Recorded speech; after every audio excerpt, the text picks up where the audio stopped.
नमस्कार मित्रों, सोमवंशी क्लासेज में आपका स्वागत है। तो दोस्तों, आज हम लोग भौतिक भूगोल की वन लाइनर जो श्रृंखला हमारी चल रही है उसका तीसरा भाग आज हम लोग पढ़ेंगे। तो चलिए हम लोग बिना देरी किए हुए शुरू करते हैं। तो चलिए, हमारा जो पहला प्रश्न है, यहाँ पर पहला प्रश्न हमारा है कि ज्वालामुखी से निकलने वाले पदार्थों को कितने श्रेणियों में विभक्त किया गया है। तो ज्वालामुखी से निकलने वाले पदार्थों को 3 श्रेणियों में विभक्त किया गया है। कौन कौन से? गैस तथा वाष्प, विखंडित पदार्थ और लावा। ये 3 श्रेणियां हैं। दूसरा प्रश्न है, टफ क्या होते हैं। तो ज्वालामुखी से धूल एवं राख से बने चट्टानी टुकड़े टर्फ होते हैं, यानी इनको टफ कहते हैं। जो धूल एवं राख से बने चट्टानी टुकड़े होते हैं जो ज्वालामुखी से निकलते हैं। ठीक है, अगला प्रश्न है, लैपली किसे कहते हैं। तो ज्वालामुखी से मटर के दाने के आकार वाले टुकड़े लैपली कहलाते हैं, यानी जो ज्वालामुखी से मटर के दाने के आकार के टुकड़े निकलते हैं चट्टानों के, उनको लैपली कहते हैं। अगला प्रश्न है, ज्वालामुखी से निकले कुछ इंच से लेकर कई फीट तक के व्यास वाले बड़े चट्टानी टुकड़े क्या कहलाते हैं। ये बम कहलाते हैं। अगला प्रश्न है, ज्वालामुखी से निकलने वाले कोणाकृत यानी अपेक्षाकृत बड़े आकार के टुकड़े क्या कहलाते हैं, यानी जो ज्वालामुखी से कोण के आकार के टुकड़े निकलते हैं उनको क्या कहते हैं, उनको ब्रेशिया कहते हैं। अगला प्रश्न है, ज्वालामुखी के उद्गार के समय भूगर्भ से निकलने वाला तरल पदार्थ क्या कहलाता है, उसको मैग्मा कहते हैं। जब मैग्मा धरातल पर निश्चित होता है तो उसे कौन सी संज्ञा दी जाती है, उसको लावा की संज्ञा दी जाती है। अगला प्रश्न है, धरातल पर लावा ठंडा होता है तो किस चट्टान की उपमा धारण करता है। तो उससे आग्नेय चट्टानें बनती हैं लावा के ठंडा होने से। अगला प्रश्न है, एसिड लावा में किस पदार्थ की मात्रा अधिक होती है। तो एसिड लावा में सिलिका की मात्रा अधिक होती है। स्ट्राम्बोली ज्वालामुखी कहाँ है, यह इटली में है। पाई डी डोम ज्वालामुखी कहाँ है, फ्रांस में है। मोनालोआ ज्वालामुखी कहाँ है, हवाई द्वीप यूएसए में है। अगला प्रश्न है, फेल्सिक क्या होते हैं, यानी फेल्सिक क्या है। सिलिका प्रधान खनिज जिसमें क्वार्टज तथा फेल्सपार की अधिकता होती है उसको फेल्सिक कहा जाता है। मैफिक क्या है, मैग्नीशियम तथा लौह तत्व की प्रधानता वाले खनिज को मैफिक कहा जाता है। अल्ट्रा मैफिक किसे कहते हैं। फेल्सिक और मैफिक के मध्य गुणों वाले खनिजों को अल्ट्रा मैफिक कहते हैं। ठीक है, किस तत्व की, यानी इसमें किस तत्व की मात्रा अधिक होती है, यानी जो हमारा अल्ट्रा मैफिक है इसमें किस तत्व की मात्रा अधिक होती है पूछा जा रहा है। तो इसमें सिलिकॉन और एल्युमिनियम की मात्रा अधिक होती है। मड वोल्केनो किसे कहते हैं।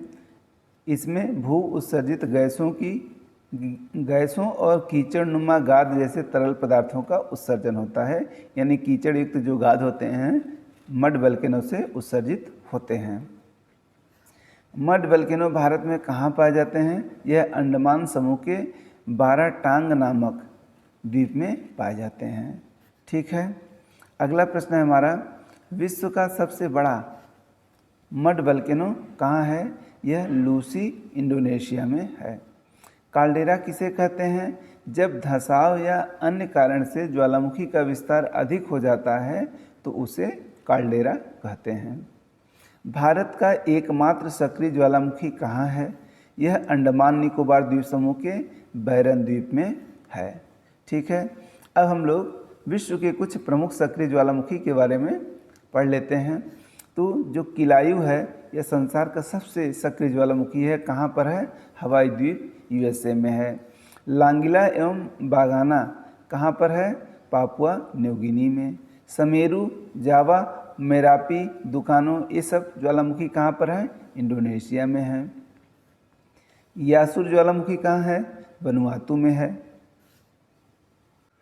अगला हमारा ज्वालामुखी माउंट एटना कहाँ पर है, सिसिली द्वीप में। स्ट्राम्बोली लिपारू द्वीप इटली में है। कोटोपैक्सी इक्वाडोर में है।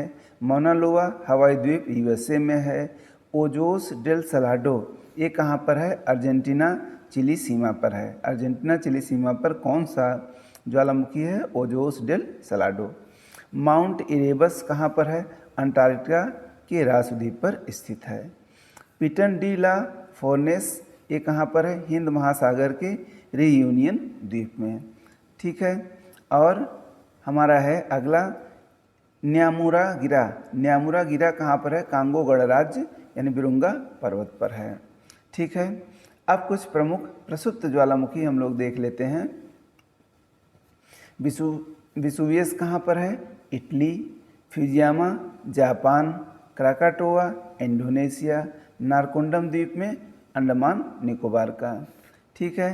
अब कुछ प्रमुख शांत ज्वालामुखी देख लेते हैं। देमबंद ये ईरान का है। कोह सुल्तान पाकिस्तान का है। माउंट पोपा म्यांमार का। किलिमंजारो तंजानिया का। चिम्बराजो इक्वाडोर का।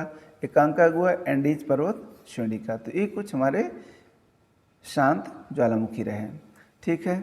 अब अगला प्रश्न हम लोग देख लेते हैं कि जब ज्वालामुखी उद्भेदन से किसी एक केंद्रीय मुख से भारी धमाके के साथ होता है, यानी जब ज्वालामुखी उद्भेदन किसी एक केंद्रीय मुख से भारी धमाके के साथ होता है तो उसे केंद्रीय उद्भेदन कहते हैं। क्या कहते हैं? उसको केंद्रीय उद्भेदन कहते हैं। और यह विनाशकारी प्लेटों के किनारे होता है। ठीक है। अगला प्रश्न है हमारा, पीलियन प्रकार के ज्वालामुखी सबसे अधिक विनाशकारी होते हैं। यानी जो पीलियन प्रकार के ज्वालामुखी होते हैं ये सबसे अधिक विनाशकारी होते हैं तथा इनका उद्गार सबसे अधिक, यानी जो इनका उद्गार होता है सबसे अधिक विस्फोटक एवं भयंकर होता है।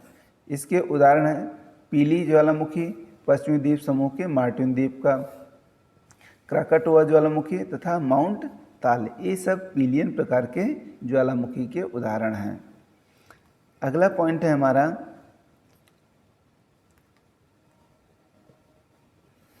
कि दरारी उद्भेदन रचनात्मक प्लेट किनारों के सहारे होता है। जो एक दरारी उद्भेदन होता है यह रचनात्मक प्लेट किनारों के सहारे होता है।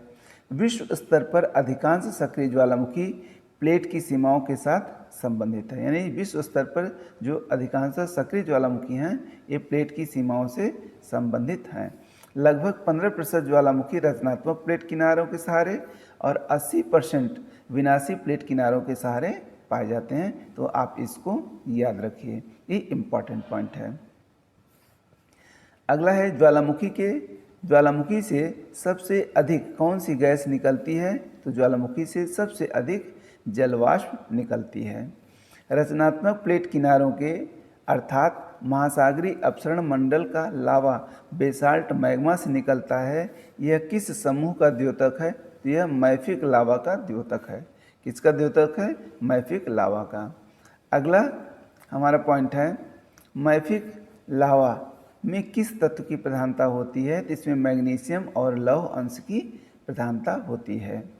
विश्व की सर्वाधिक ऊंचाई पर स्थित मृत ज्वालामुखी कौन सा है? एकांकागुआ। यह 6960 मीटर एंडीज पर्वत पर स्थित है।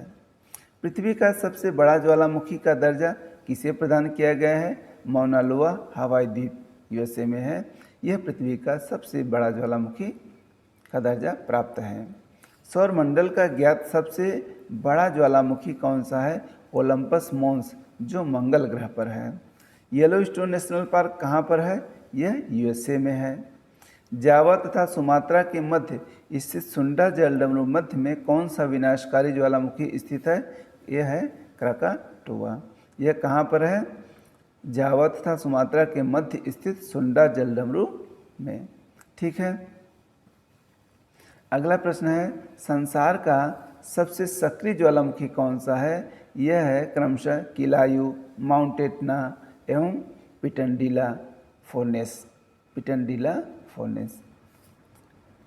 अगला प्रश्न पिनाटुबो ज्वालामुखी कहाँ पाया जाता है? यह फिलीपींस में है।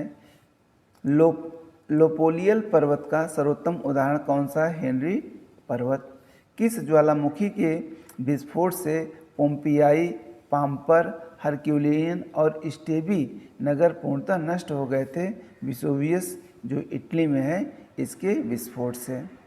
ज्वालामुखी विस्फोट के समय बाहर हवा में उड़ा हुआ लावा शीघ्र ही ठंडा होकर छोटे छोटे टुकड़ों में बदल जाता है।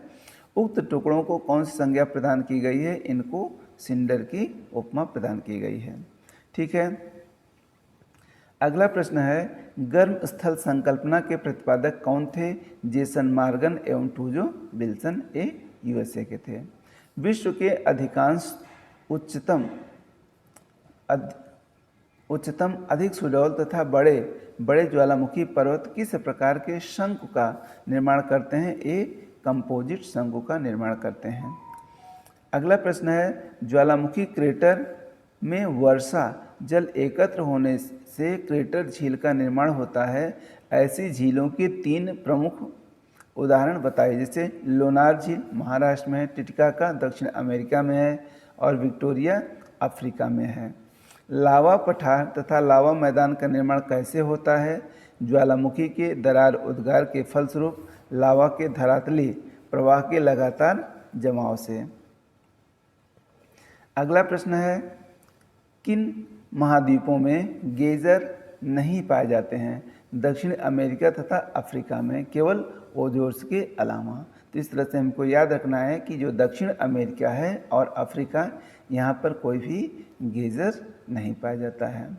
ठीक है, महाद्वीपों की सर्वोच्च ज्वालामुखी चोटियाँ यहाँ पे अब हम लोग देख लेते हैं कि जो चोटी है ज्वालामुखी चोटी और किस महाद्वीप में पाई जाती है। ओजस डेल सलाडो ये कहाँ पर है? दक्षिणी अमेरिका में है, यहाँ पर अमेरिका हो जाएगा। किलिमंजारो कहाँ पर है? अफ्रीका में है। एल्ब्रुस यूरोप में। पिको डे ओरिजाबा उत्तरी अमेरिका में। देमबंद एशिया में। माउंट गिलवे ऑस्ट्रेलिया में। माउंट सिडले अंटार्कटिका में। एंडीज चिली अर्जेंटीना में। तो यह कुछ ज्वालामुखी चोटियाँ थीं। अब हम लोग आगे देखते हैं कि भूमध्य सागर के प्रकाश स्तंभ की उपमा कौन से ज्वालामुखी को प्रदान किया गया है? तो स्ट्राम्बोली जो इटली में है इसको भूमध्य सागर के प्रकाश स्तंभ की उपमा प्रदान की गई है। विश्व का सबसे ऊंचा ज्वालामुखी पर्वत कौन सा है और किस देश में है?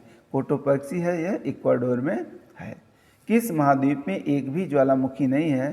तो ऑस्ट्रेलिया में एक भी ज्वालामुखी नहीं है। तो आज हमारा यह महत्वपूर्ण भाग रहा। आप लोग इसको लाइक और शेयर अवश्य कर दीजिए। चलिए मिलते हैं हम लोग अगले वीडियो में। धन्यवाद।